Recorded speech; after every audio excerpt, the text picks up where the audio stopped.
Welcome to Storytales. Please like this video and subscribe to Storytales. I hope you enjoy the story. Let's begin. The Texas sun beat down on David Vance's neck as he pulled into the driveway of his suburban home. 6 months in a desert halfway across the world made the manicured lawn and white picket fence look like something from a dream. He sat in his truck for a moment, running a hand over the stubble on his jaw, allowing himself a rare smile. Home. Finally, that he'd told no one he was coming back early. The surprise on his children's faces would be worth it. Little Lena would squeal and jump into his arms.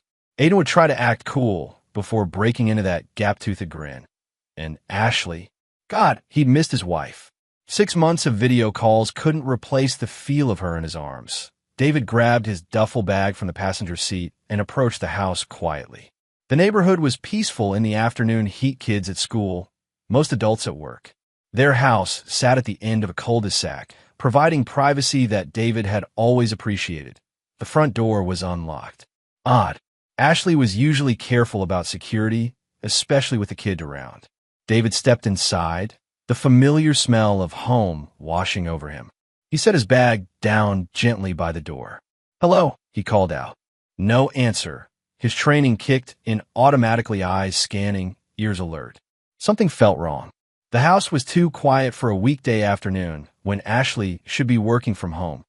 David moved toward the kitchen. A half-eaten sandwich sat on the counter next to an open bottle of wine and 2 glasses. Two.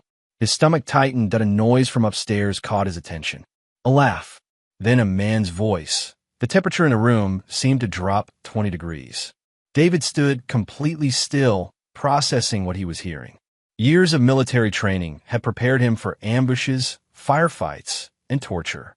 Nothing had prepared him for this. He moved toward the stairs with deliberate silence, each footstep placed with precision. The oak steps that normally creaked under weight made no sound as he ascended. Voices grew clearer. Ashley's soft giggle, a man responding in low tones. David reached the top of the stairs and paused outside the master bedroom. The door was cracked open, a sliver of light spilling onto the hallway carpet. He could walk away now, pretend he hadn't seen anything, deal with it later. But that wasn't who he was. He slipped his phone from his pocket and opened the camera app. Evidence. Always secure evidence before engaging. The military had taught him that much. David pushed the door open with 2 fingers. The scene burned into his retinas like a flashbang grenade. Ashley, naked, straddling a man in their bed. Their marriage bed. The sheets David had bought her for their anniversary twisted around their bodies. For 3 heartbeats, they didn't notice him. The man's hands gripped Ashley's hips, his face flushed with pleasure. David recognized him instantly. Frank Wilcox, the friend Ashley had mentioned meeting at her book club. The unemployed drifter who'd shown up at their barbecue last summer with expensive whiskey and cheap compliments.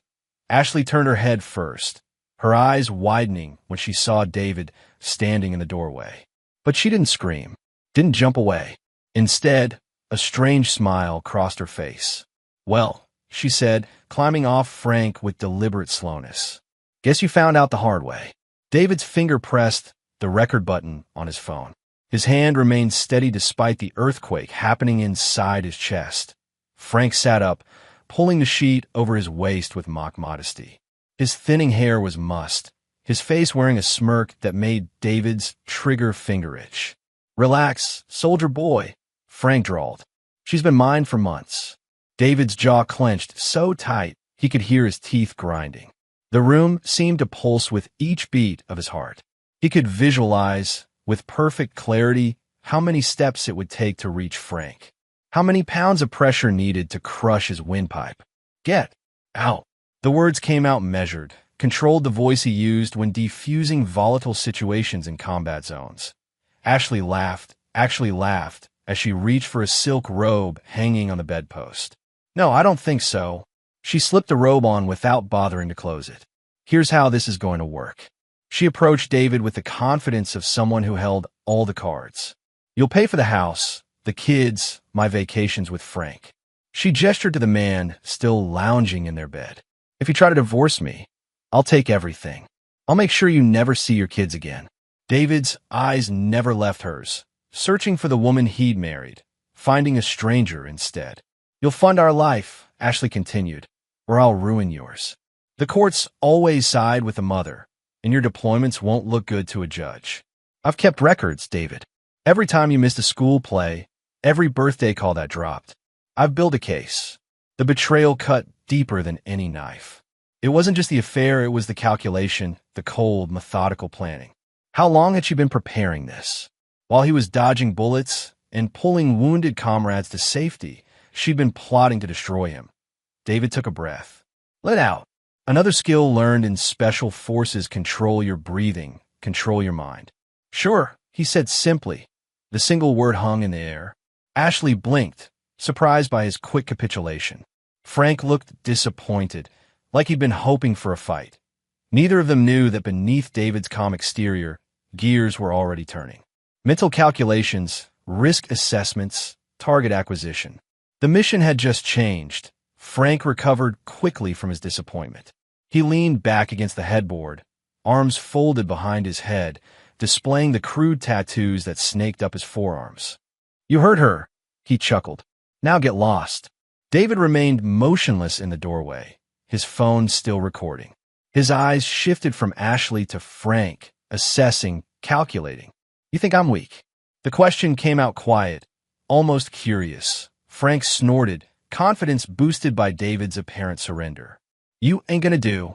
David moved, not with rage or desperation, but with the economical precision that had kept him alive in war zones. One moment he was by the door, the next he was at the bed. His first strike landed in Frank's solar plexus, a textbook punch that drove the air from the man's lungs. Frank's eyes bulged, mouth opening to scream, but finding no breath.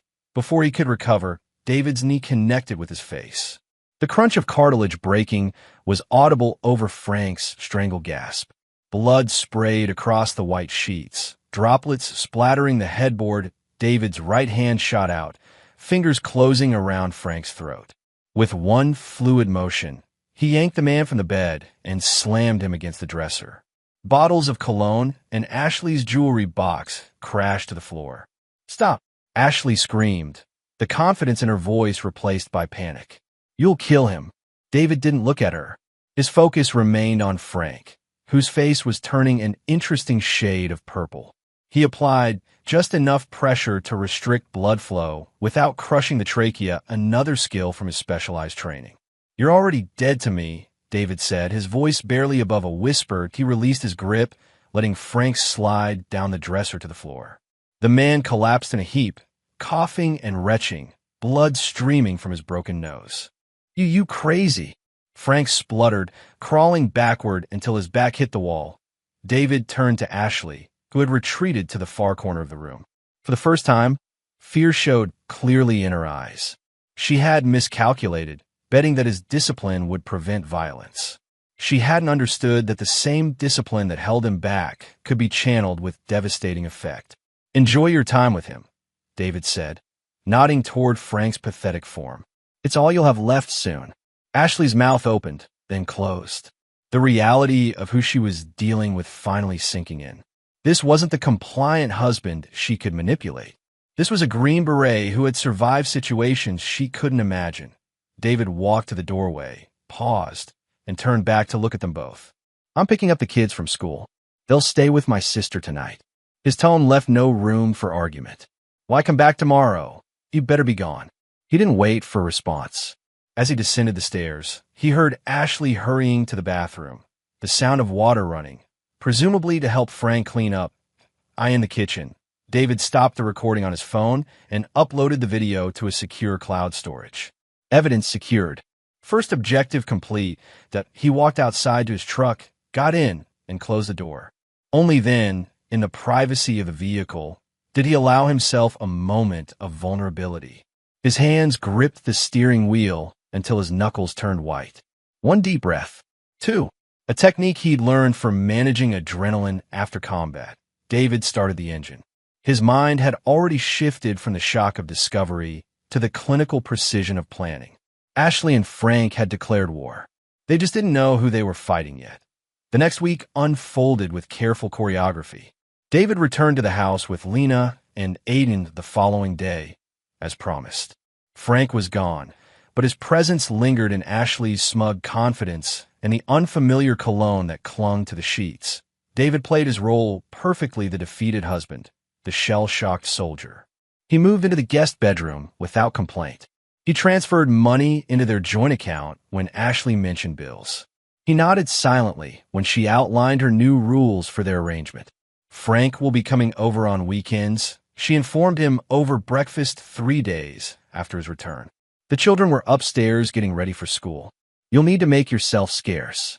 David stared into his coffee mug. What about the kids? They'll get used to him, Ashley said, scrolling through her phone. He's good with them. They barely know him. Ashley looked up, irritation flashing across her face. They'll learn to love him, like I do. David absorbed the deliberate cruelty of her words without flinching. If she was trying to provoke him, it wouldn't work. Not again. He had a different strategy now. Whatever you want, he said, standing to rinse his mug in the sink. The relief in Ashley's posture was visible. She had been braced for an argument, maybe even hoping for one. His passive acceptance threw her off balance, which was exactly what he wanted. When she left for her part-time job at the real estate office, David got to work. The first hidden camera went into the smoke detector in the living room. The second replaced the existing webcam on the family computer. The third, a pinhole lens disguised as a screw, went into the bedroom headboard. The cameras connected to a secure server that David accessed through a heavily encrypted VPN. Nothing that could be traced back to him if discovered. The following day, he added microphones to the collection, placing them strategically throughout the house. Evening brought the children's bedtime routine. David cherished these moments more than ever now, knowing what was at stake. Lena showed him her science project, a model of the solar system with planets made from painted styrofoam balls. Pluto's my favorite, she declared, holding up the smallest sphere.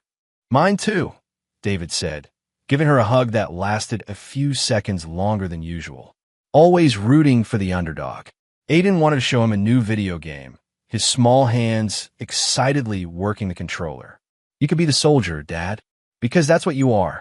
David sat with him, playing until Ashley called from the doorway that it was getting late. The look she gave him was clear: your time is up.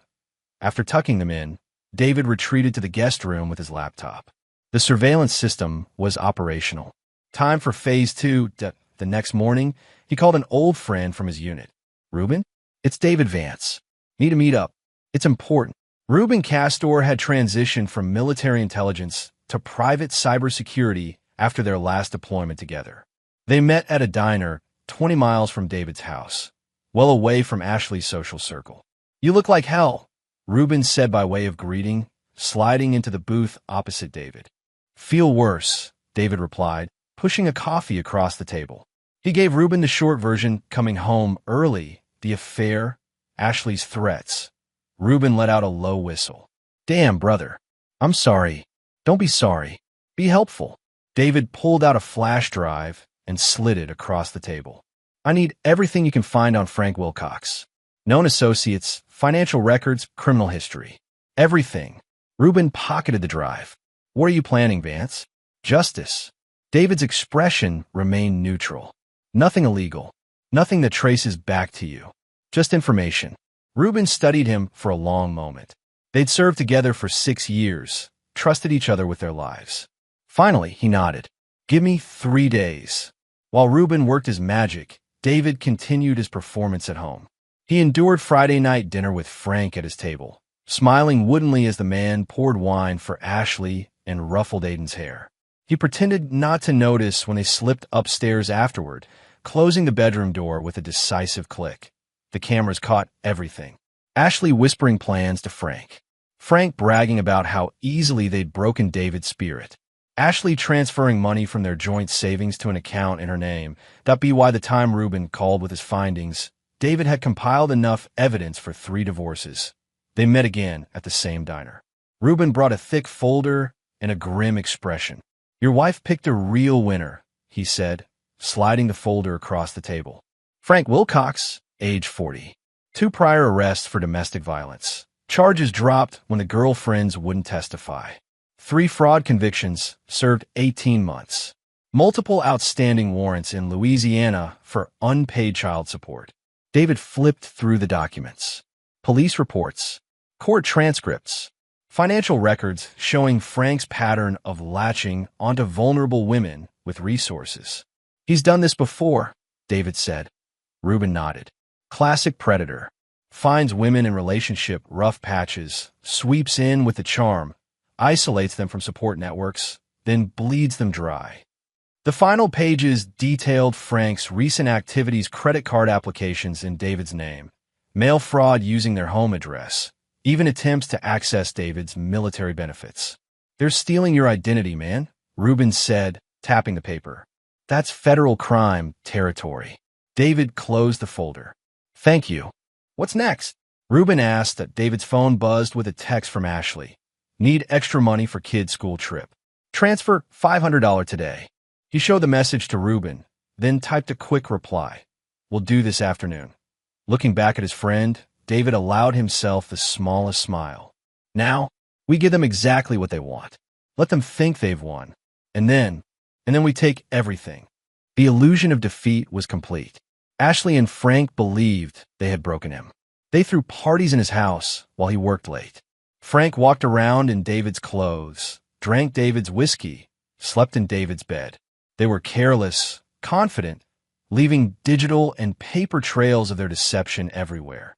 They never thought to check for cameras. Never considered that David's apparent surrender might be tactical rather than emotional. They didn't understand that before David was a husband, he was a soldier, and soldiers knew how to play the long game. That'd be why at the end of the month, David had everything he needed. Bank statements, video evidence, audio recordings, Frank's criminal history, a comprehensive record of Ashley's threats and manipulation that he backed up the files in triplicate, storing copies with Reuben, his sister, and a safety deposit box in a bank Ashley didn't know about. Then he called his lawyer and set an appointment for Monday morning. The weekend before, he was the model of cooperation. He took the kids to the park so Ashley and Frank could have the house to themselves. He fixed the garbage disposal when Frank broke it. He even smiled when Ashley demanded access to his military pension information. Whatever you need, he told her, handing over paperwork that Reuben had carefully modified to reveal nothing useful. Sunday night, he kissed his children goodnight with special tenderness. Will you be here when we get back from school tomorrow, Daddy? Lena asked, her small arms wrapped around his neck. Always, Princess, David promised. I'm not going anywhere. It was the truth. He wasn't going anywhere. But by this time tomorrow, Ashley and Frank would be on their way to hell. Monday morning arrived with the crisp clarity that follows a decision made. David woke before his alarm, dressed in his best suit, and left the house before Ashley or the kids were awake. He left a note on the counter, taking care of paperwork at VA office. Back tonight, the lie would buy him time. His actual destination was the office of Gregory Simmons, one of the most ruthless divorce attorneys in the county. The man had a reputation for leaving opposing parties with nothing but regrets. The receptionist led him into a corner office with a view of the city skyline. Simmons, a lean man with silver hair and calculating eyes, didn't waste time on pleasantries. Reuben Castor called ahead. He said, gesturing to the chair across from his desk. Said, you have quite a situation. David sat, placing his flash drive on the desk between them. My wife is having an affair. Planning to take everything I have. I need to make sure that doesn't happen. Simmons picked up the drive. And this is everything you'll need to destroy her in court. The attorney's eyebrows rose slightly. He plugged the drive into his computer, took a few minutes to browse its contents. His expression remained neutral, but David caught the slight widening of his eyes at certain files. Mr. Vance, Simmons finally said, removing his reading glasses, most clients come to me with suspicions, maybe some text messages. You've brought me a comprehensive case file that would make an FBI agent proud. David leaned forward. I want full custody of my children. I want her to get nothing from our assets. I want this handled quickly and decisively. That's a tall order, even with this evidence. Simmons tapped the flash drive. Texas is a community property state. Usually, even the guilty party gets something. She won't if she's in prison for fraud, David countered. I need your expertise on the legal front, but that's just phase one. Simmons steepled his fingers. You have a plan. It wasn't a question, but David answered anyway. 3 phases: legal destruction, financial destruction, and public humiliation. I'm prepared to execute all 3. The first 2 I understand, Simmons said carefully. The third could complicate our legal strategy. David shook his head. Only if done incorrectly. That's why I'm here. I need to know exactly where the lines are so I don't cross them. They spent the next hour outlining strategy. Simmons would file the divorce petition tomorrow, blindsiding Ashley. Simultaneously, he would submit evidence of financial fraud to the relevant authorities. David would retain temporary access to the family home to maintain stability for the children while the proceedings unfolded. What about the boyfriend?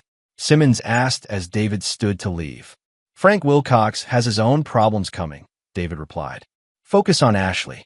That afternoon, David met Ruben at a coffee shop near his cybersecurity firm. The place was loud enough to mask conversation, but not so crowded that they'd be overheard. How'd it go with Simmons? Ruben asked, sliding a coffee across the table. He's on board. Filing begins tomorrow. David took a sip. Need your help with the next step. Ruben glanced around before leaning closer. What are we talking about here? Nothing illegal, David assured him. Just a deep dive into what they've been doing with my money. I've got the surveillance footage, but I need access to every account she's opened in my name. Ruben frowned. That's pushing some boundaries, man. So is stealing my identity, David countered. I'm not asking you to hack anything. Just help me track what's already mine. They spent 2 hours hunched over Ruben's laptop. What they discovered made David's blood boil. Not only had Ashley been transferring funds from their joint accounts to a private one, but she and Frank had opened 3 credit cards in David's name. They'd charged almost $50,000 in the past 4 months luxury hotels, expensive restaurants, even a down payment on a boat. Look at this, Ruben pointed to a series of transactions. They try to access your military pension information. Made 4 attempts to change the direct deposit details. David clenched his jaw. That's federal territory. Damn right it is. Ruben pulled up another screen. And this is the kicker. Frank's got a pattern. 3 other ex-military guys, all married to women he targeted. Cleaned them out, then disappeared. Not this time, David said. Download everything. I want a complete paper trail. By evening, they had compiled evidence of over 24 fraudulent transactions. David had Ruben help him set up new accounts at different banks places where Ashley had no connections. Then came the crucial step. Ready? Ruben asked, finger hovering over the enter key. David nodded. Do it. With a few keystrokes, Ruben initiated transfers from all of their joint accounts into David's new, secure account. He left exactly $1 in each original account, not enough for Ashley to buy coffee, but enough to keep the accounts technically open for evidence purposes. She's going to notice this, Ruben warned. That's the point, David replied. Phase 2 starts now. Next came the credit cards. David called each company, reported the cards as fraudulently opened, and had them frozen pending investigation.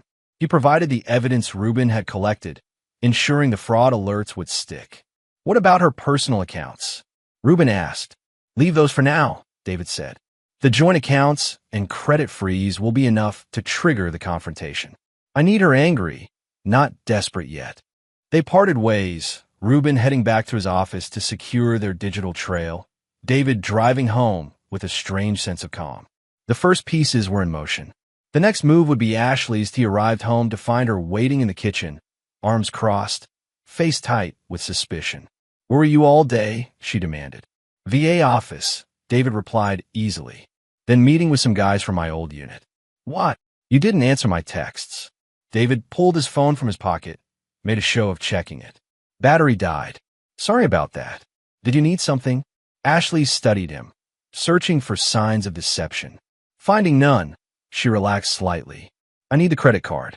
Taking the kids shopping for new school clothes tomorrow. Sure. David reached for his wallet, pulled out the card he knew was already frozen. Here you go. She snatched it from his hand. Frank's coming over for dinner tomorrow night. Make sure you're not here. Whatever you want, David said, the same phrase he'd been using whenever she made demands. It had become a shield, a way to appear compliant while giving away nothing. Ashley turned to leave, then paused. You've been weirdly calm about all this. It started to piss me off. David met her gaze steadily. Would you prefer I make a scene? Beg you to come back? Fight with Frank again? At least that would make sense, she snapped. This quiet act is creepy. David shrugged. Sorry to disappoint you. She stormed upstairs, missing the small, cold smile that crossed David's face after she left. Phase 2 was progressing nicely. The credit card will be declined tomorrow. The bank accounts would register as empty when she checked them. By tomorrow night, she'd be panicking. But first, he had one more crucial task. He called his sister, Lisa, who lived 30 minutes away and had been a rock since his return. Hey, Lise, need to ask a huge favor. Anything, she answered immediately. Can you take the kids for a few days? Starting tomorrow after school. Things are about to get messy here. Of course, Lisa said. Does this mean you're finally doing something about that situation? It's already done, David told her. The fallout starts tomorrow. After hanging up, David went upstairs to check on the children. Both were asleep. Lena clutching her favorite stuffed elephant. Aiden sprawled across his bed, surrounded by action figures. David stood in each doorway for long minutes, reminding himself why this war was necessary. The next phase of his plan involved the most risk, but also promised the most complete destruction. David had debated whether to go this far, knowing that public exposure could hurt the children. But in the end, he decided that short-term pain was better than leaving them with a mother who would teach them to exploit and manipulate others. The final component involved Ashley's parents, Richard and Margaret Thompson, pillars of their community, devout churchgoers who had always treated David with a mixture of tolerance and condescension.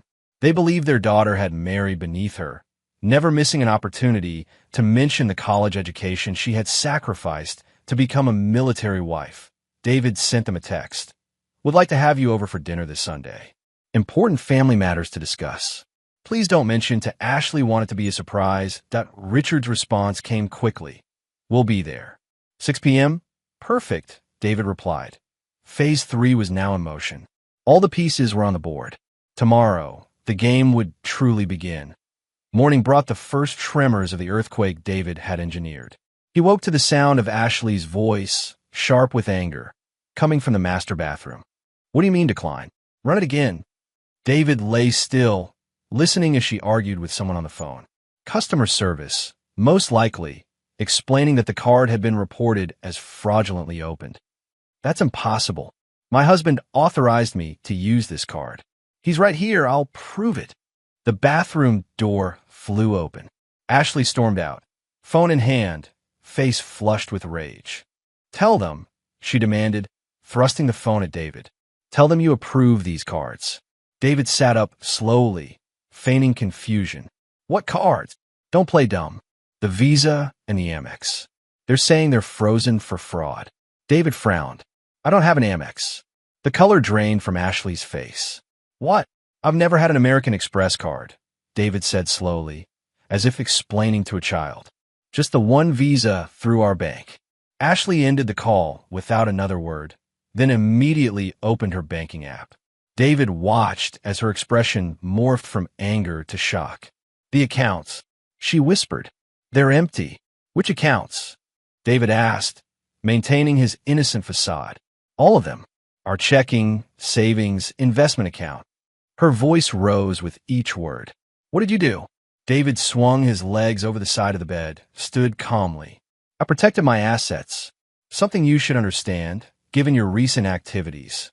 You can't do this, Ashley sputtered. That's my money too. Is it? David stepped closer. The same way these are your credit cards?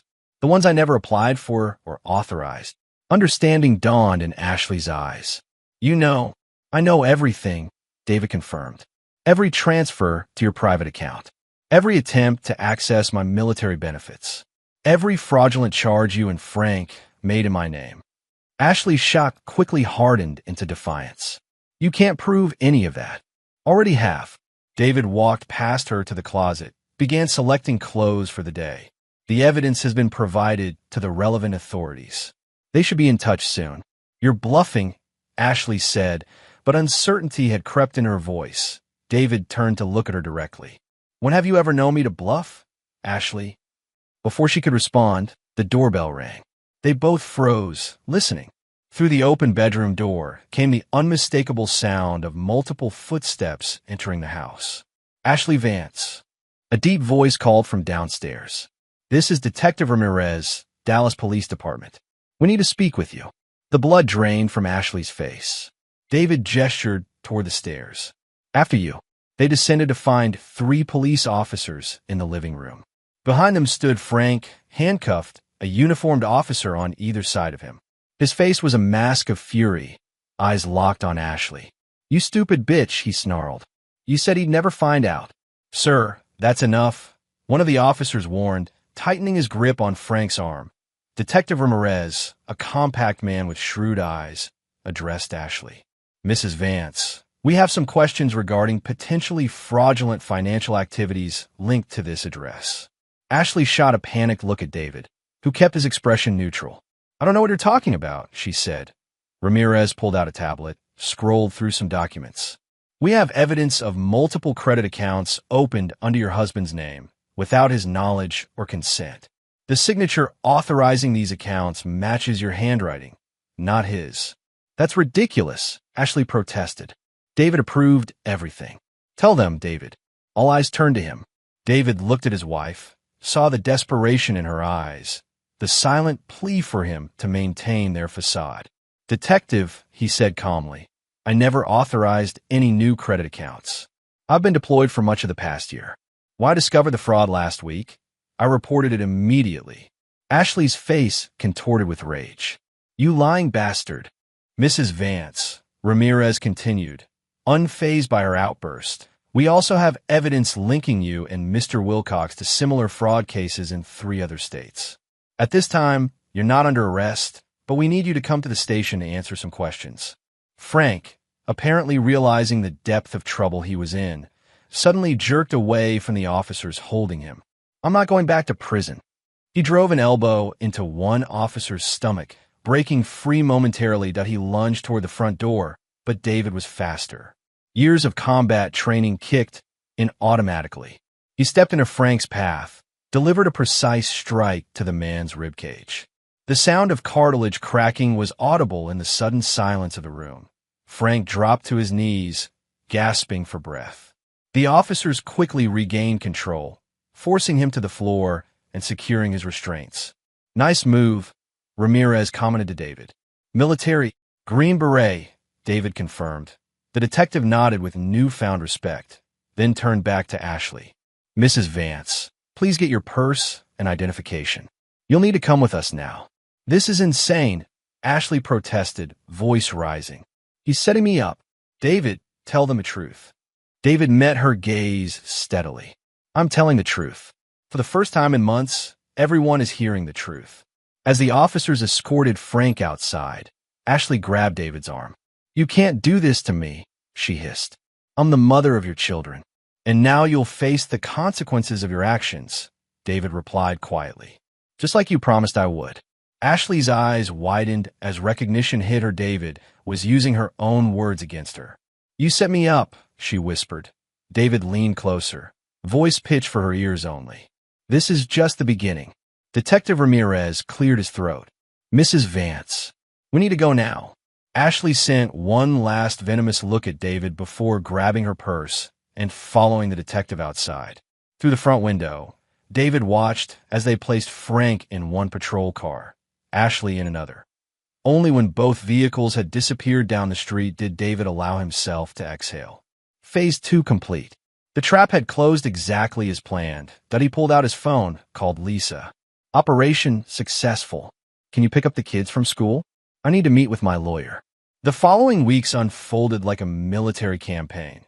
Each advance calculated, each victory secured before moving to the next objective.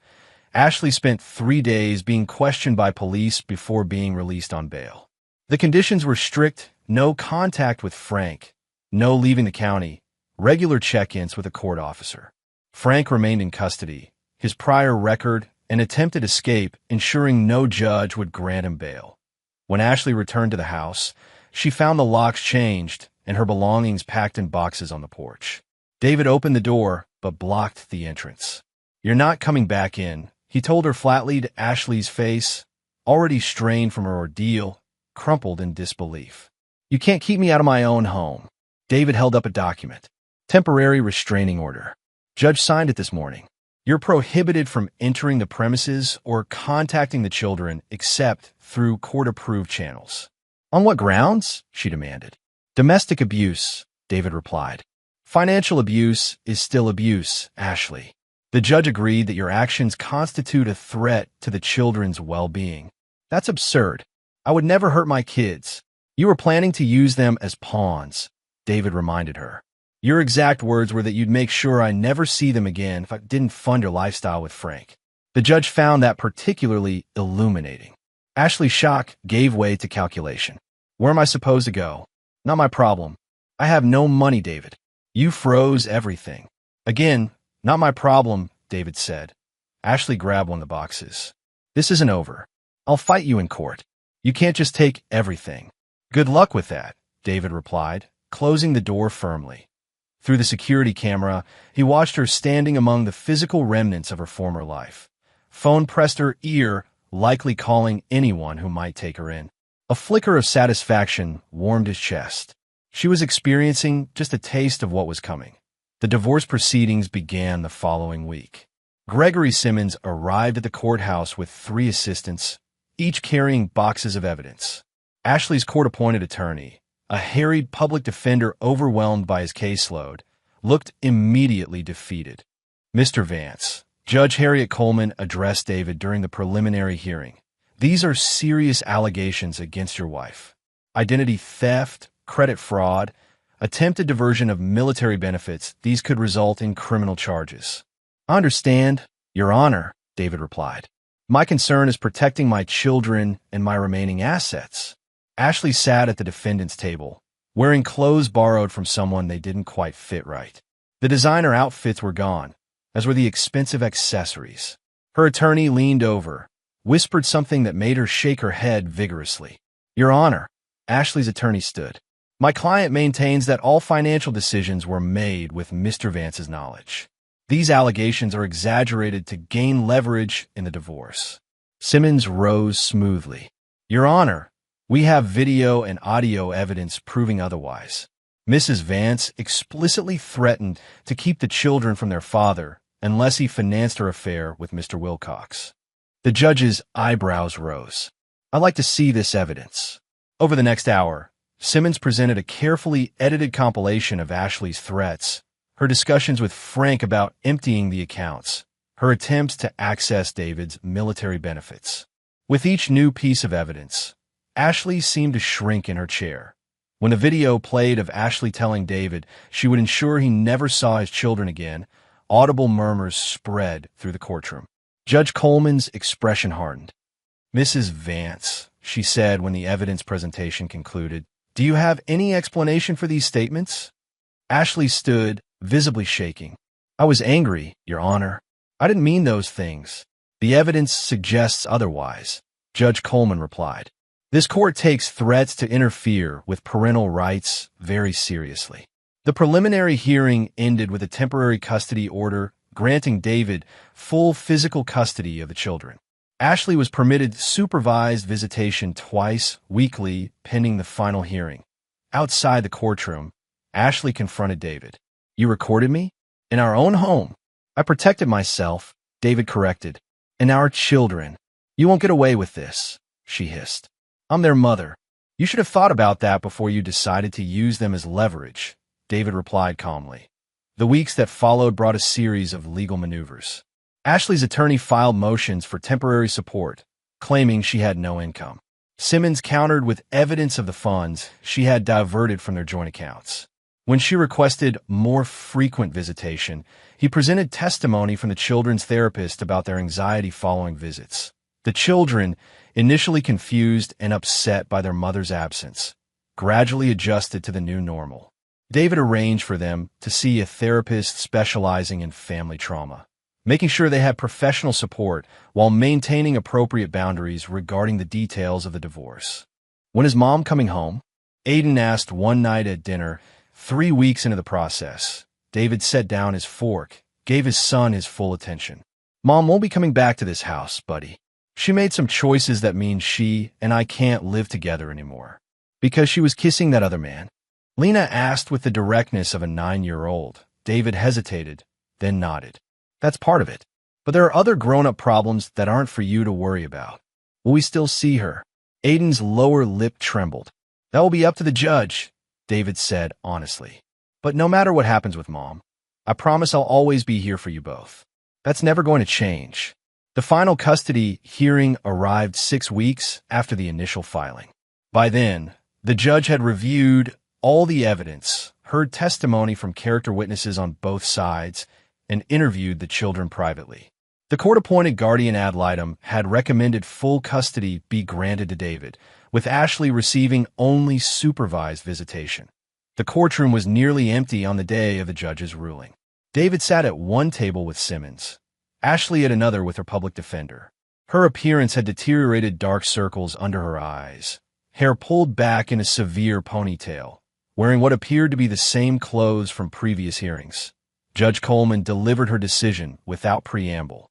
Having reviewed all evidence and testimony in this matter, the court finds overwhelming evidence of financial abuse, identity theft, and custodial interference attempts by the respondent, Ashley Vance. The court further finds that the petitioner, David Vance, has provided a stable and nurturing environment for the minor children despite extraordinary provocations. Ashley gripped the edge of the table, knuckles white. David kept his eyes forward, focused on the judge. Therefore, it is the order of this court that full legal and physical custody of the minor children, Lena and Aiden Vance, is granted to the father, David Vance. The respondent, Ashley Vance, is granted supervised visitation twice monthly, contingent upon completion of parenting classes and therapy as outlined in the court's written order. The judge paused, then addressed financial matters. Regarding division of assets, the court finds that the respondent's documented fraud and financial misconduct constitutes a forfeiture of equitable distribution rights. All marital assets are hereby awarded to the petitioner, with the respondent retaining only her personal effects and vehicle. Ashley made a choked sound. Her attorney placed a restraining hand on her arm. Furthermore, Judge Coleman continued, given the evidence of identity theft and credit fraud, this court is referring those matters to the district attorney's office for potential criminal prosecution. This divorce is granted effective immediately. The gavel came down with finality. Ashley sat frozen, staring at the table before her. David shook Simmons' hand, gathered his paperwork, and walked out of the courtroom without looking back. In the hallway, Lisa waited with the children, who had been kept away from the proceedings. Lena ran to him first, throwing her arms around his waist. Aiden followed more cautiously. Is it over, Dad? Lena asked. David knelt, gathered them both close.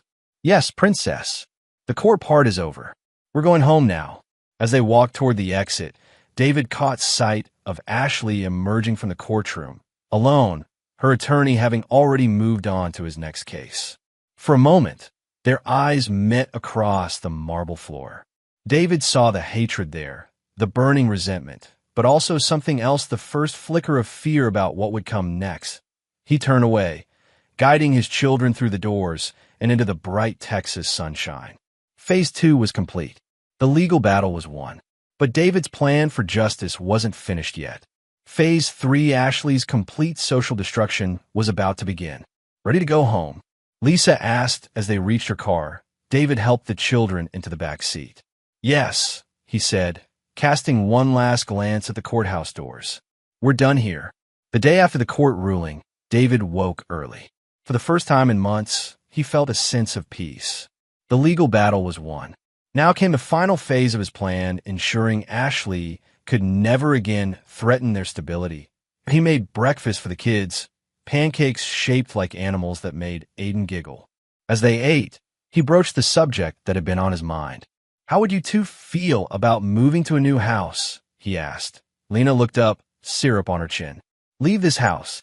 Fresh start, David explained. Somewhere with a bigger yard. Maybe a pool. What about Mom? Aiden asked, pushing his pancake around the plate. Will she know where we live? The question revealed the anxiety still lurking beneath the surface. David reached across the table, squeezed his son's hand. "Mom will have the address for legal purposes," he said carefully. "But our new home will be our space, just for us. Can I paint my room purple?" Lena asked. David smiled. "Any color you want." 3 weeks later, they moved into a house on the other side of town, a single-story ranch with a sprawling backyard and a treehouse that had sold the kids immediately. David transferred them to a new school, arranged for continued therapy, and established routines that gradually eased the trauma of the past months. He heard about Ashley through various channels. Ruben kept tabs on her digital footprint, reporting back occasionally. The information trickled in steadily, painting a picture of accelerating decline. She tried to get a job at Wilson's Real Estate. Ruben told him over beers in the new backyard. The kids were inside, watching a movie. Owner's wife is friends with Lisa. Turned her down flat. David nodded, taking a sip from his bottle. "What's she living on?" "Credit card debt," Ruben replied. "Opened 3 new cards in her name after the divorce. She's maxing them out fast." "Not my problem," David said. The phrase had become something of a mantra. The full scope of Ashley's downfall became clear when David ran into Megan Taylor at the grocery store. Megan had been one of Ashley's closest friends, part of the same book club where she'd met Frank. "David," she said, spotting him in the produce section. Her discomfort was immediate and obvious. "How are you? How are the kids?" "We're good," he replied, deliberately neutral, adjusting well to the new place. Megan shifted her weight from one foot to the other. That's good to hear. How's the book club?" David asked. Watching her face carefully, she flushed. "I wouldn't know. I stopped going after." She trailed off. "After what?" "After Ashley showed up demanding money," Megan blurted out. It was embarrassing. She started saying how we all owed her because we'd been friends for years. When no one would give her cash, she accused us of abandoning her. David selected an apple, examined it with careful attention. "That must have been uncomfortable." "It was awful," Megan continued, apparently relieved to unburden herself. "She's been calling everyone, showing up at people's houses. Last week, she tried to stay with Patty Johnson, but Patty's husband made her leave." "I'm sorry to hear that," David said. "Not sorry at all. No one wants to get involved," Megan explained. "Not after those videos. The things she said about you, about the kids. No one wants to associate with someone who would do that." David nodded, keeping his expression neutral. "The videos were unfortunate. You didn't... people are saying you leaked them, but that doesn't seem like you." David met her eyes directly. "I presented evidence in court. What happened after that was beyond my control. It wasn't exactly a lie. He hadn't personally leaked the videos. That had been Ruben's contribution to the plan, using anonymous accounts that couldn't be traced back to either of them." "Well," Megan said, clearly eager to end the conversation, "I should get going." "Tell the kids I said hello." "Will do," David replied. "Take care, Megan." As she hurried away, David allowed himself a small smile. Phase 3 was progressing exactly as planned.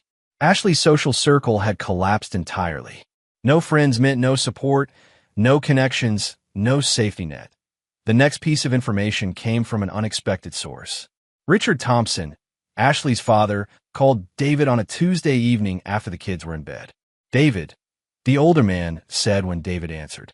His voice sounded aged beyond the few months since they'd last spoken. "I hope I'm not disturbing you." "Not at all, Richard. What can I do for you?" "It's about Ashley," he said, the words heavy. "She came to our house today, demanding money." David sat down at the kitchen table. "I'm sorry to hear that." Margaret was quite upset. Ashley was not herself, accused us of failing her, said we were choosing a stranger over our own daughter. "That must have been difficult," David said, keeping his tone neutral. "We didn't give her anything," Richard continued. "We can't condone what she did. To you, to those children. It goes against everything we believe." "I understand." She became quite hysterical, said some terrible things to Margaret. I had to ask her to leave. Richard's voice cracked slightly. "I never thought I'd have to turn my own daughter away from my door." David remained silent, letting the man process his grief. "I wanted you to know," Richard finally said, "that we support your custody of the children. If there's anything Margaret and I can do, visits, birthdays, holidays, we'd very much like to remain in their lives." "The children would like that," David said, surprising himself with the sincerity of the statement. Richard and Margaret had always been good grandparents, whatever their feelings about him. They miss you. Thank you, David. The relief in the man's voice was palpable. And if Ashley contacts you, well, we've done what we can for her. After the call ended, David sat in the quiet kitchen for a long time. Another support removed. Even her own parents had cut her off. The trap was closing tighter. The next development came through official channels. The district attorney's office contacted David about testifying in the fraud case against Ashley and Frank. The prosecutor, a sharp-eyed woman named Rachel Martinez, didn't mince words. Mr. Wilcox is looking at 5 to 7 years, she explained in her office. His prior record works against him, plus the evidence is overwhelming. And Ashley? David asked. Martinez tapped her pen against a folder. That's more complex. Her attorney is pushing a victim narrative claiming she was manipulated by Wilcox. Do you believe that? Not for a second, the prosecutor replied. But juries can be sympathetic to a crying woman who claims she was led astray. That's why we need your testimony to be rock solid. It will be, David assured her, on the day of Frank's sentencing hearing. David attended out of curiosity. Frank looked diminished in his orange jumpsuit, his swagger replaced by a hunched posture and darting eyes. When he spotted David in the gallery, his face contorted with hatred. Ashley wasn't present. According to Martinez, she'd been subpoenaed but had claimed illness. The judge sentenced Frank to 6 years with the possibility of parole after 4. As the officers led him away, he looked back at David. This ain't over, soldier boy, he spat. David simply stared back, unmoved. For Frank, it was very much over. Outside the courthouse, Martinez caught up with David. Just got a call from Detective Ramirez, she said. Thought you should know. Your ex-wife's car was repossessed yesterday. Apparently, she hasn't made payments in 3 months. David nodded, absorbing the information. What about her case? Arraignment next week, Martinez said. Between you and me, she's not doing herself any favors. Missed 2 appointments with my office, showed up intoxicated to meet with her public defender. The victim narrative is falling apart fast. Another piece in place. Without transportation, Ashley's options would narrow further. Unable to get to interviews, visit friends who lived any distance away, or maintain even the appearance of normal life. The final blow came 2 weeks later. David was at the park with the kids when his phone rang a number he didn't recognize. Mr. Vance. A woman's voice, professional and clipped. This is Marjorie Wells from Sun Valley Apartments. I'm trying to reach Ashley Vance, and your number was listed as an emergency contact. David moved away from the playground, keeping the kids in sight. I'm her ex-husband. We haven't been in contact recently. I see, the woman replied, disappointment evident. We've been trying to reach her regarding her overdue rent. The eviction notice was posted last week, but there's been no response. I'm afraid I can't help you, David said. Our divorce was finalized months ago. Of course. Sorry to bother you. After ending the call, David watched Lena push Aiden on the swing, their laughter carrying across the park. A sense of completion settled over him. Ashley was now truly experiencing the consequences of her actions. No friends, no family, no car, no home. His phone buzzed with a text from Ruben. Martinez called. Ashley failed to appear for arraignment. Bench warrant issued. David slipped the phone back into his pocket. The final phase was complete. Ashley was now a fugitive, stripped of everything she'd once taken for granted, just as she'd threatened to take everything from him. That night, after putting the kids to bed, David sat on the back porch of their new home. The stars were bright in the Texas sky, a slight breeze stirring the wind chimes Lisa had given them as a housewarming gift.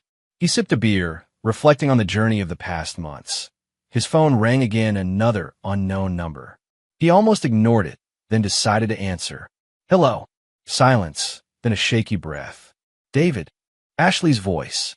He almost didn't recognize it, the confident edge gone, replaced by something raw and desperate. What do you want? He asked, keeping his voice low to avoid waking the children. She faltered. I need help. No, David said simply. Please, she whispered. I have nothing left. My car's gone. I got evicted. I'm sleeping in a motel, but the money's almost gone. Not my problem, David replied, the familiar phrase coming automatically. I was wrong, Ashley said, her voice breaking. I know that now. I've lost everything. Just can we talk? Please. David stared up at the stars, considering. 6 months ago, he'd returned home expecting to embrace his wife and children. Instead, he'd walked into betrayal so complete it had altered the course of his life. Now, she wanted to talk. David, she prompted when his silence stretched. Are you there? He was there, present in a way she had never been. Present for his children, for their needs, for their future. Present in a life that no longer had room for someone who had tried to destroy him. Goodbye, Ashley, he said quietly, and ended the call. The phone rang again immediately. He declined the call. Then he blocked the number. 3 months passed. Fall gave way to winter, bringing Christmas preparations and school concerts. The kids had settled completely into their new life. Lena had joined a soccer team, her natural athleticism making her a standout player.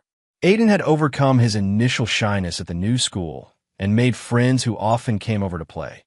David had heard nothing more from Ashley directly, though bits of information still reached him.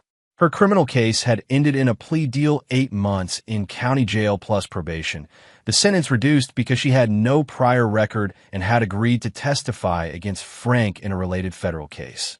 Life had found a new rhythm. David had returned to work at a private security consulting firm that valued his military experience. He'd started dating occasionally nothing serious, just coffee or dinner with women Lisa introduced him to. The raw wound of betrayal had healed into a scar, still visible but no longer painful to touch. On a crisp Saturday in December, Reuben came over to help set up Christmas decorations. The kids were at Richard and Margaret's for the day. The grandparents had remained true to their word about wanting to be involved in their lives. Ladders in the garage, David said as they carried boxes of lights onto the front lawn. Got it, Reuben replied, heading to retrieve it. He returned moments later, unfolding the aluminum ladder beside the house. Oh, almost forgot. Saw something you might want to know about. David paused in untangling a string of lights. What's that?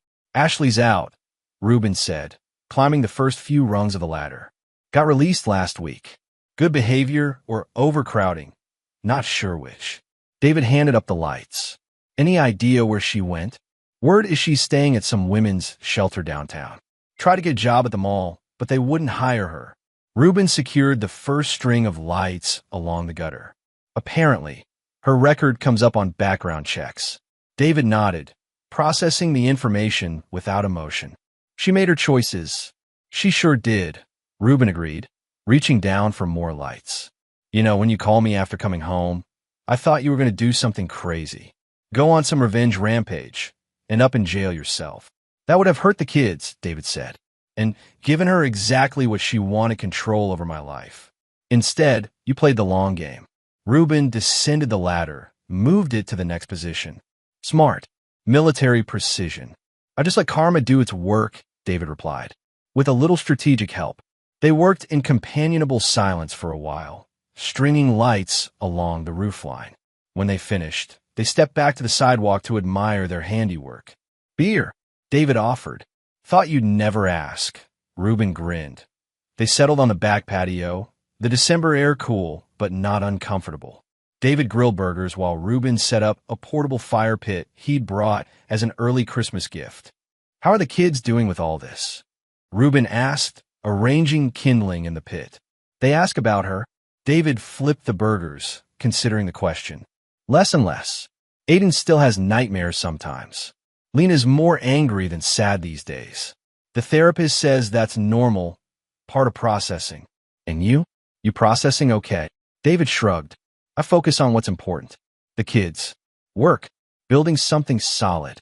You never told me exactly what happened that day you came home, Reuben said, lighting the kindling. Just the basics. Not much to tell beyond what you know, David replied, placing cheese on the burgers. Found them together. She threatened me. Thought she could break me. Biggest mistake of her life, Reuben commented, feeding larger sticks into the growing flames. One of many, David agreed. They ate as the sun began to set, the fire casting warm light across the patio. In the distance, Christmas music played from a neighbor's house. David felt a contentment he hadn't expected to find again after that day in April when everything had shattered. "Lisa's bringing the kids back around 7, he said, checking his watch. "You sticking around?" "Nah, got a date," Reuben replied with a grin. That redhead from the coffee shop finally said yes. "About time." David laughed. And yes, they finished their beers. Reuben's expression grew more serious. "Heard one more thing about Ashley. Probably nothing, but might as well tell you." "What's that?" "Guy I know works security at Memorial Hospital. Said she came in last week, pretty banged up. Wouldn't say what happened, but he thought maybe she was living on the street. Hospital admitted her overnight, but she left before morning. Against medical advice." David absorbed this information silently. The image of Ashley, once polished and confident, injured and homeless, should have satisfied his desire for justice. Instead, he felt only a hollow certainty that actions had consequences, and hers had finally caught up with her. "She's got family," he finally said. "If she's reached rock bottom, they might take her in. After what she did." Reuben shook his head. "Some bridges stay burned." The back gate opened, and Lisa appeared with Lena and Aiden earlier than expected. The children raced across the yard, faces alight with excitement. "Dad! Dad!" Lena called. "Grandpa took us to see Santa, and we got candy canes," Aiden added, wrapping his arms around David's legs. David lifted Aiden up, ruffled Lena's hair. "Sounds like you had a good time." Lisa approached more slowly, smiling at the reunion. "They wore poor Richard out. He's napping in the car while I bring them in." "Thanks for taking them," David said. "Anytime," Lisa replied. Her eyes moved to the fire pit, the remains of their meal. "Hope we're not interrupting guy time." "I was just heading out," Reuben said, standing. "Got a hot date." "The coffee shop girl?" Lisa asked with a knowing smirk. "News travels fast," Reuben laughed. He fist-bumped Aiden, gave Lena a high five. "See you rugrats later. David, call if you need anything." After Reuben left, the kids regaled David with stories of their day, Santa's real beard, the Christmas train display, the cookies Margaret had helped them decorate. Their simple joy was infectious, erasing the somber mood that had briefly descended with the news of Ashley. When they were finally in bed, David returned to the patio. The fire had died down to embers, but he sat beside it anyway, nursing a final beer. The Christmas lights Reuben had helped hang twinkled in his peripheral vision, multicolored stars against the darkened yard. His phone vibrated on the table beside him. A text message from an unknown number. "It's Ashley. Please read. I know you hate me. I deserve it. I've lost everything and it's my fault. Just want to say sorry to the kids. Please. One phone call. That's all I'm asking." David stared at the message for a long time. The Ashley he'd married would never have sent such a text, too proud, too certain of her position.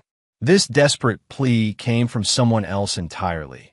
A stranger created by the consequences of her own actions. He thought about Lena and Aiden, asleep upstairs in rooms decorated with posters and stuffed animals, secure in the knowledge that their father would never leave them, never use them as bargaining chips in an adult game. They were healing, finding stability after the earthquake that had rocked their young lives. David deleted the message without replying. Then he blocked this number too, just as he had the others. Some bridges stayed burned, as Reuben had said. Some betrayals could never be forgiven. The ember of resentment that had burned in his chest since that April day finally cooled. Not because he had forgiven Ashley, but because she had become irrelevant. She no longer had the power to affect his life or the lives of his children. Her destruction was complete, not just financially or socially, but fundamentally. The woman who had tried to destroy him now existed only as a cautionary tale, a shadow fading into obscurity. David finished his beer and stood, stretching muscles tired from decorating. Through the kitchen window, he could see the children's artwork magnet to the refrigerator, the homework spread across the table, the unwashed cups from their hot chocolate. Evidence of life, continuing, healing, growing.